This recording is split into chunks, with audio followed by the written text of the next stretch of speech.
हिवाळा ऋतू आहे. कोणता ऋतू आहे?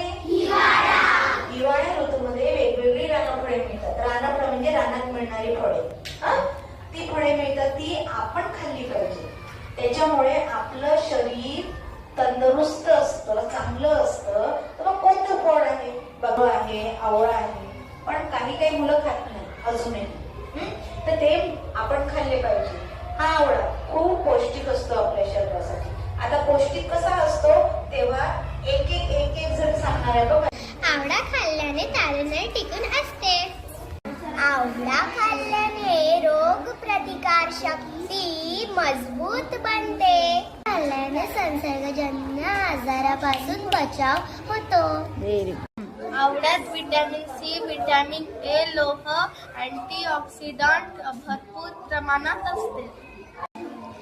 आवळा खाल्ल्याने केसाचे आरोग्य चांगले असते.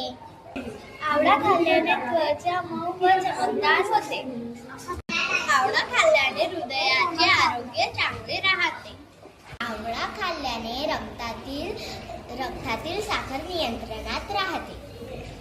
मग निसर्गातील रानमेवा चाखायला हवा की नको? मग आवळा खाणार ना बालमित्र? आवळा शरीरासाठी संजीवनी सारखं कार्य करतं.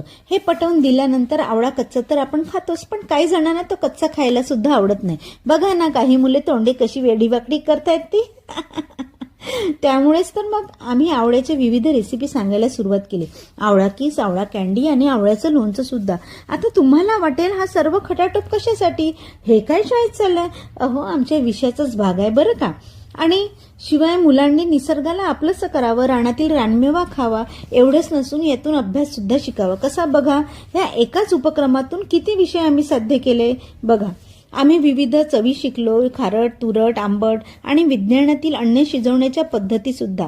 आणि प्रत्यक्ष अनुभवातून पदार्थ तयार करण्यापूर्वीचं व्यवस्थापन आणि नियोजन सुद्धा. आणि गणितातील अपूर्णांक, अर्धा पाव, पाऊण आणि किचन स्टूलची इंग्रजीत नावे.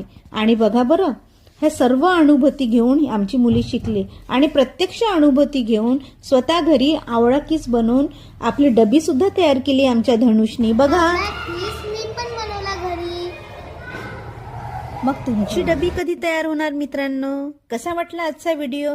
आवडला असल्यास लागलीच लाईक, शेअर आणि सबस्क्राईब करायला विसरू नका. लगेच करून